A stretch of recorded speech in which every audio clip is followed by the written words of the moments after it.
Hello, c'est Dean Artiste. Alors comment allez-vous cette semaine? J'espère que votre week-end s'est bien passé, que vous êtes ressourcés, que vous avez les batteries full charge. Moi ça a été, j'ai été dans le speed toute cette dernière semaine parce que j'avais une make-up class à Orléans. C'était super, mais du coup j'étais à droite, à gauche, etc.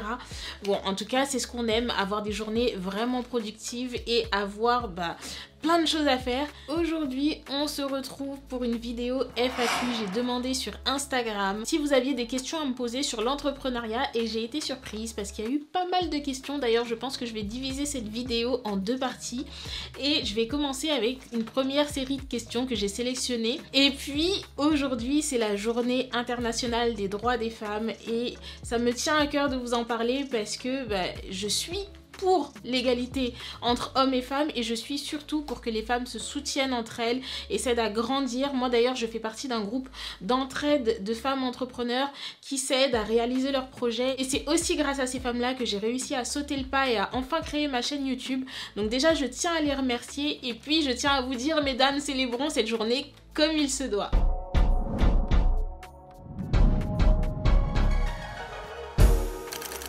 Alors, la première question, c'est quand suis-je légitime pour me lancer en freelance? Du coup, ça c'est une bonne question. En fait, je pense qu'il faut pouvoir se sentir à l'aise. Moi, j'ai vraiment senti que je pouvais me lancer en tant que freelance. Au bout de plusieurs années, c'est pas arrivé tout de suite. C'est pour ça que je vous ai dit que je m'étais préparée, que je m'étais faite la main, etc.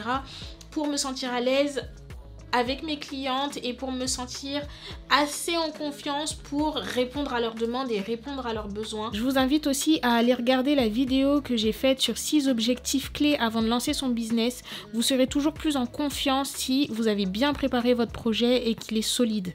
Je pense qu'en fait, il faut avoir son métier en main pour ça. Il faut savoir de quoi on parle. Si on nous pose des questions, il faut pouvoir répondre. Et puis, il faut être passionné, ça c'est sûr et certain. Je pense que c'est important de se sentir à l'aise, assez à l'aise pour pouvoir répondre à une demande et se corriger, en fait, rectifier le tir si jamais la demande n'a pas été bien comprise de votre part. Il ne faut pas être devant le client complètement en panique, complètement effrayé. Il faut être sûr de vous, être assuré, être juste à l'aise, vraiment. Moi, quand je vais chez une cliente, j'essaye d'être à l'écoute, d'être à l'aise. Et comme je connais mon métier, on en a parlé récemment, comme j'ai été formée à mon métier, tout coule de source. Et il faut vraiment, en fait, que tout coule de source. Que vous soyez tranquille en allant chez vos clients, que ça vous donne le sourire, que vous n'ayez pas la boule au ventre en disant « Oh là là, comment ça va se passer? J'espère que ça ira, etc. » Après, il y a forcément toujours une petite appréhension, c'est normal. Surtout quand on ne connaît pas la personne qu'on va avoir en face de nous. Mais voilà, il faut juste être cool et se sentir bien. Alors la question numéro 2, c'est est-ce qu'il vaut mieux payer ses charges mensuellement ou trimestriellement? Alors, il faut savoir que vous pouvez payer vos charges tous les mois ou tous les 3 mois. C'est-à-dire que vous allez payer à l'URSSAF soit sur votre chiffre d'affaires, soit sur votre bénéfice, tous les mois un pourcentage de ce que vous avez gagné. Vous pouvez aussi le faire tous les 3 mois. Personnellement, je préfère la méthode mensuelle. Mais ça dépend de votre entreprise et ça dépend de vos besoins. Moi, je préfère la méthode mensuelle parce que c'est plus simple pour moi.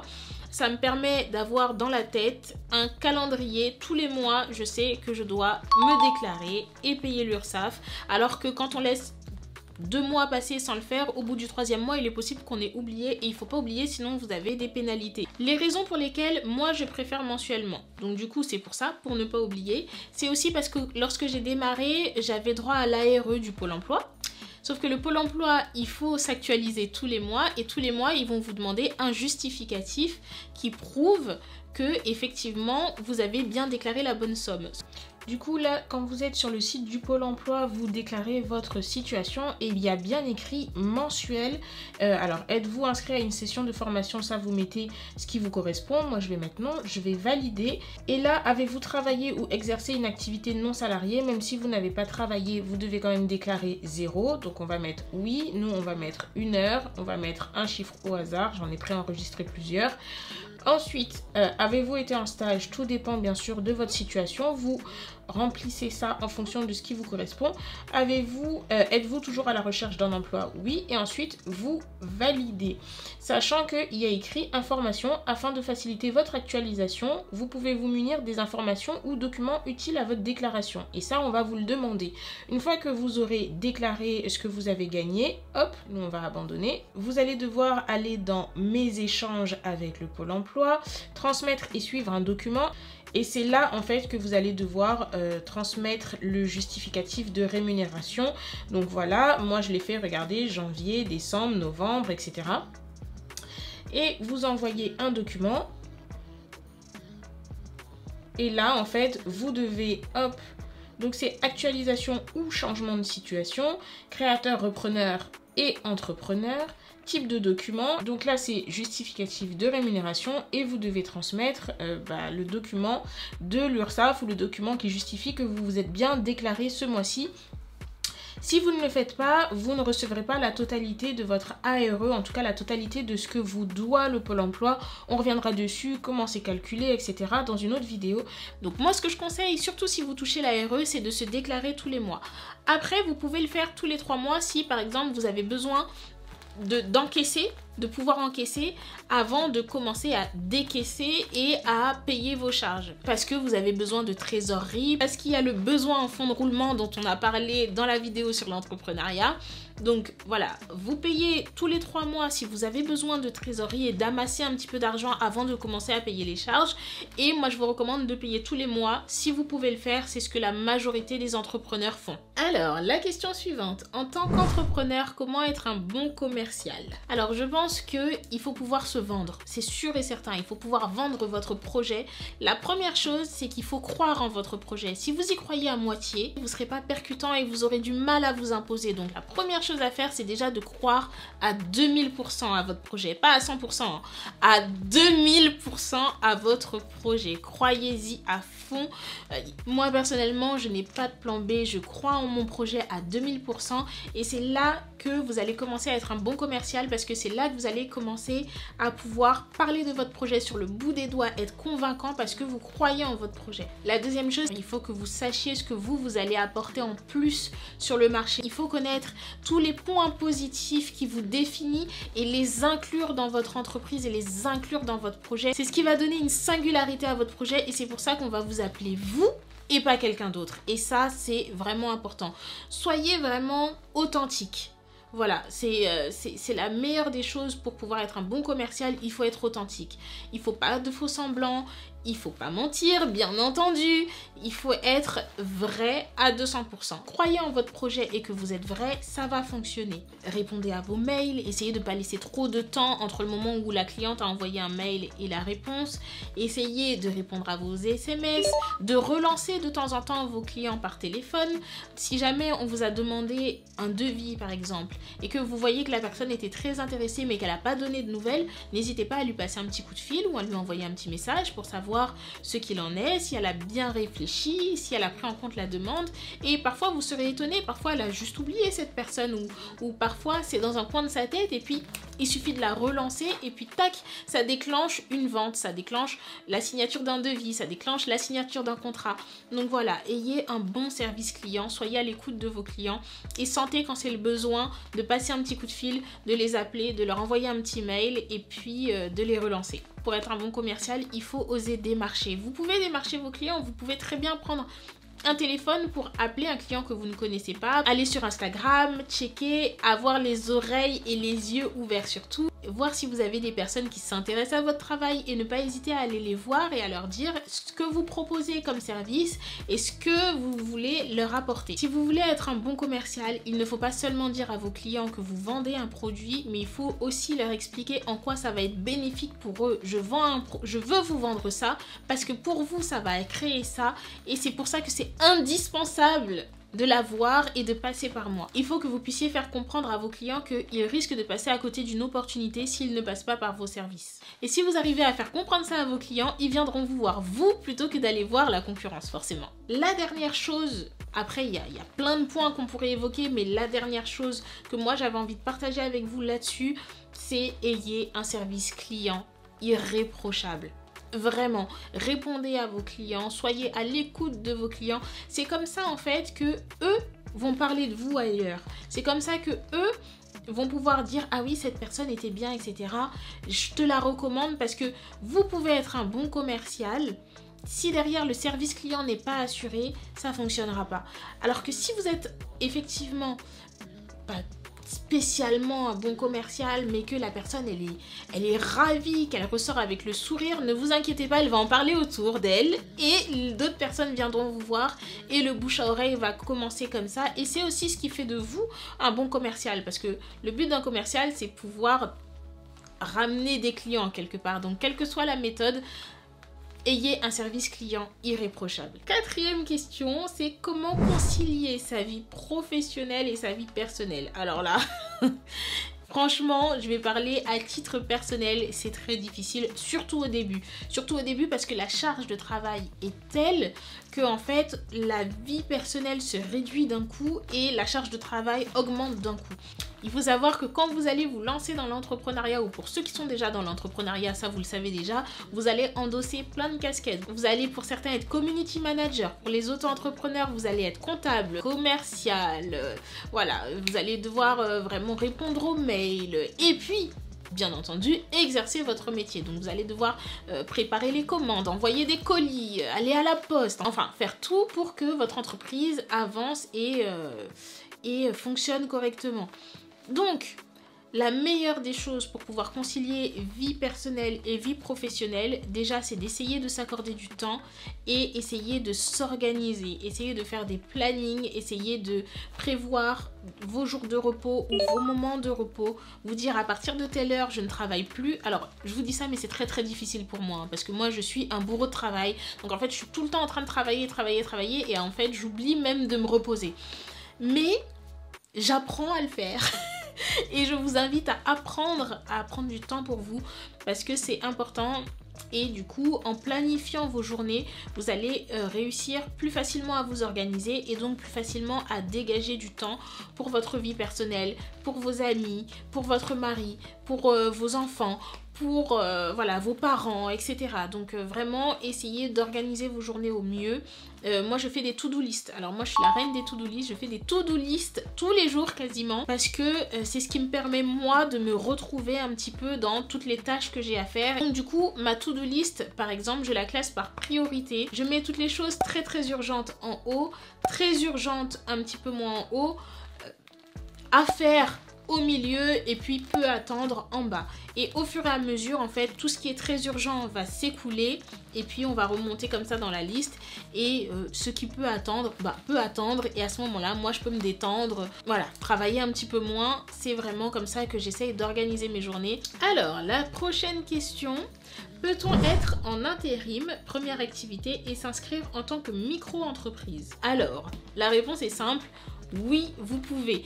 Il faut savoir que vous pouvez cumuler micro-entreprise, auto-entreprise et salariat.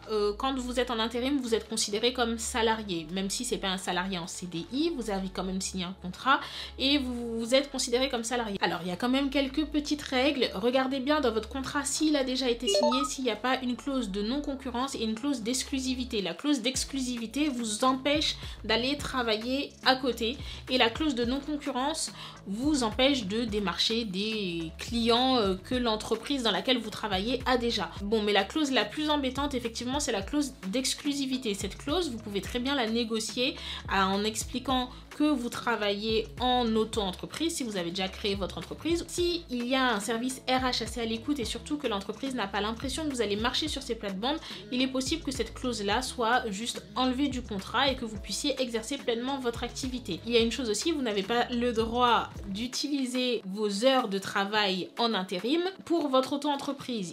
Il ne faut pas que vous traitiez vos mails mails par exemple que des clients de votre auto-entreprise ou de votre micro-entreprise vous ont envoyé pendant vos heures de travail, ce qui pour moi paraît logique, mais voilà, il faut pouvoir vraiment séparer les deux. Il y a un temps pour tout, un temps pour votre travail en intérim et un temps pour votre activité de micro-auto-entrepreneur. À partir de quand passer d'auto-entrepreneur à société? Il faut savoir que le régime de l'auto-entreprise, c'est un régime simplifié. Déjà, vous avez un plafond pour commencer, donc tout dépend de votre activité, mais par exemple en profession libérale, le plafond est de 72 600 €. Ça va être obligatoire. Vous ne pourrez pas faire autrement. Donc pour toutes les activités commerciales, là c'est 176 000 €. Donc si vous vendez des produits, des vêtements, etc., le plafond est un peu plus haut. Donc en fonction de l'activité que vous faites, déjà vérifiez vos plafonds et vérifiez si vous êtes sur le point de le dépasser ou pas. Dans ces cas-là, la question se posera même pas, il faudra changer. Ensuite, vous avez une autre possibilité aussi, c'est si vous voulez par exemple avoir un associé. Il faut savoir qu'en auto-entreprise, vous ne pouvez pas avoir d'associé. Si vous voulez avoir un associé, il faudra changer de statut et passer en société obligatoirement. Si vous commencez à avoir des charges extrêmement importantes, des charges que vous devez déduire absolument de vos impôts, il faut savoir qu'en auto-entreprise, vous ne pouvez pas le faire. Vous êtes taxé sur votre chiffre d'affaires, c'est-à-dire sur la totalité de ce que vous gagnez, quel que soit ce que vous dépensez, alors qu'en société, vous êtes taxé uniquement sur votre bénéfice. Si vous avez énormément de charges, il vaut mieux pouvoir les déduire et payer que sur ce qui rentre dans les poches de l'entreprise. La dernière raison pour laquelle, à mon avis, il vaut mieux passer en société et ne pas rester en auto-entreprise, c'est si vous avez un énorme investissement à faire. Parce que en auto-entreprise, votre patrimoine personnel est engagé. Imaginons que vous avez investi énormément et que par malchance votre entreprise fait faillite, on peut vous saisir vos biens, on peut vous saisir votre maison. Alors je veux pas vous faire peur, hein. On va pas vous saisir votre maison si vous avez par exemple dans mon cas 3 fonds de teint à régler, d'accord? Il suffira de payer les 3 fonds de teint. Mais si effectivement vous avez fait un gros investissement, il vaut mieux passer en société parce qu'en société votre patrimoine personnel est dissocié du patrimoine de l'entreprise et du coup on ne pourra pas vous saisir à ce moment-là autre chose que ce qui appartient à l'entreprise. Donc si vous avez un énorme investissement à faire, un chantier colossal ou quelque chose comme ça, il vaut mieux déjà là passer en société. Alors, question suivante, combien de temps as-tu mis pour vivre de ton activité à temps plein? Il faut savoir que je me suis jetée dans le grand bain assez rapidement. J'avais quand même préparé mon démarrage d'activité, bien sûr. J'ai travaillé avant, etc. Et je reviendrai sur mon parcours dans une prochaine vidéo. Mais j'ai démissionné. Donc j'avais rien, j'avais des économies de côté bien sûr, mais j'ai démissionné et j'ai commencé, après avoir fait ma formation à la création d'entreprise, directement sans avoir un CDI à côté ou sans avoir un CDD à côté ou sans être en intérim à côté. Du coup, je ne me suis pas laissé le choix et il fallait que tout de suite, j'ai des clients, il fallait que tout de suite je commence à travailler. Donc en fait, la chance que j'ai, c'est quand même que je suis une grande bosseuse. J'aime travailler et comme je fais ce que j'aime encore plus travailler. Voilà, il y a des moments forcément où la fatigue se fait sentir, etc. Mais travailler ne me fait pas peur. Donc j'ai travaillé beaucoup et assez rapidement j'ai eu la chance d'avoir des personnes qui m'ont fait confiance, des clientes qui m'ont fait confiance. Donc je dirais pour en vivre, hors contexte sanitaire actuel, parce que bien sûr là ça a un petit peu tout chamboulé, quand la saison des mariages a réellement commencé en fait, parce que ce qu'il faut savoir c'est que moi j'ai quand même une grosse saisonnalité, je travaille énormément l'été et un petit peu moins l'hiver. Du coup quand la saison des mariages a commencé, c'est là où j'ai commencé à voir que waouh, oui en fait il y a des clientes et il y a des gens qui veulent se faire maquiller et c'est normal en fait parce que c'est le moment où on a envie de sortir, le moment où on a envie de faire la fête, le moment où on a envie de se sentir bien et où on a envie de se faire chouchouter, etc. Donc ouais, je dirais peut-être 6 mois après avoir commencé mon activité. Et dernière question, lors des moments de doute, que fais-tu pour te rebooster? Alors, c'est vrai que l'entreprise, c'est des montagnes russes. Un jour, vous êtes au top, un autre jour, ça redescend, un autre jour, ça remonte, ça va, vous riez, vous rigolez, vous êtes en larmes, vous pensez que tout va fonctionner, que rien ne va fonctionner. Enfin voilà, parfois, c'est comme ça. sans arrêt en montagne russe. Vous allez avoir des grands moments de solitude et des grands moments d'incompréhension, surtout si vous êtes seul à travailler sur votre projet. Parce que vous connaissez votre projet, vous savez qu'il en vaut la peine, mais il faut qu'il démarre ce projet. Et il y a des moments où c'est très très difficile. Il y a des moments où on doute beaucoup, moi je doute beaucoup aussi, même si je ne doute pas que mon projet peut fonctionner, mais je me remets quand même sans cesse en question pour savoir si je prends la bonne direction pour arriver à mon but final. Donc oui, il y a des moments de doute. Alors, moi, ce que j'aime faire, déjà, première chose, c'est m'évader. J'aime voyager. Bon, en ce moment, encore une fois, c'est pas évident, mais j'essaye de pouvoir voyager au moins 2 fois par an, 1 à 2 fois par an, même si c'est pas pour aller très très loin, même si c'est pour traverser la frontière et aller juste de l'autre côté en Espagne ou aller par ici en Allemagne, mais voilà, juste histoire de me ressourcer. Je suis pas obligée de prendre des immenses vacances de 5 semaines, mais je peux me prendre un petit week-end comme ça pour me changer les idées, et déjà ça me permet de recharger à fond mon énergie et de me sentir bien pour repartir ensuite sur de bonnes bases. La deuxième chose que je fais, j'essaye de voir mes amis, j'essaye de parler à ma famille, des personnes qui vont avoir une oreille attentive, qui vont écouter, qui vont savoir réconforter, parce qu'il faut savoir que en fait, même si on se sent très seul, on n'est pas tout seul, il y a forcément des gens autour de nous qui sont là et qui croient autant que nous, voire même parfois plus que nous. C'est effrayant à notre projet. Et ces gens-là vont redonner un coup de boost et vous redonner un coup de morale. Et la dernière chose, je sais pas si vous connaissez la série Doc. C'est une série italienne qui passe sur TF1, enfin qui passait sur TF1 là il y a quelques semaines, encore jusqu'à la semaine dernière il me semble. Et c'est un médecin à qui en fait on tire une balle dans la tête, donc mais vous inquiétez pas, la série n'est pas glauque du tout. Donc à qui on tire une balle dans la tête et qui oublie 12 ans de sa vie. Il se réveille et il a oublié tout ce qui s'est passé ces 12 dernières années. Et quelqu'un de très sensé m'a dit, un jour où je me plaignais un petit peu en me disant j'ai l'impression que ça avance pas, j'ai l'impression que je tourne en rond, je suis en train de douter, etc. Et cette personne m'a dit, mais tu t'imagines toi si en fait tu avais oublié, bon pas 12 ans mais disons 7 ans de ta vie, et que quelqu'un d'extérieur venait t'expliquer ce que tu as fait ces 7 dernières années. Tu réaliserais qu'en fait tu as créé une entreprise, tu as créé un site internet, tu as des centaines de clientes, tu as la chance d'avoir pu voyager dans tel et tel pays. Et en fait là je me suis dit, j'en ai fait des choses ces 7 dernières années, des choses qui me prouvent qu'en fait j'ai avancé. Donc à chaque fois que j'ai un moment de doute, je me dis, si je revenais 7 ans en arrière et qu'on me racontait tout ce que j'ai réalisé ces 7 dernières années, je réalise qu'en fait j'ai avancé. Donc essayez de faire ce petit jeu-là. Imaginez-vous revenir 7 ans en arrière et voir tout le chemin que vous avez parcouru ces 7 années qui viennent de se passer, et en fait vous allez voir que vous avez vachement avancé, vous allez voir qu'en fait vous avez énormément progressé, vous allez voir que la route est effectivement longue, mais la route qu'il y a derrière, elle est là quand même, et que vous avez fait du chemin et que ça en vaut la peine et que votre projet il vaut le coup et qu'il faut se remotiver et voilà. Et là déjà je suis motivée.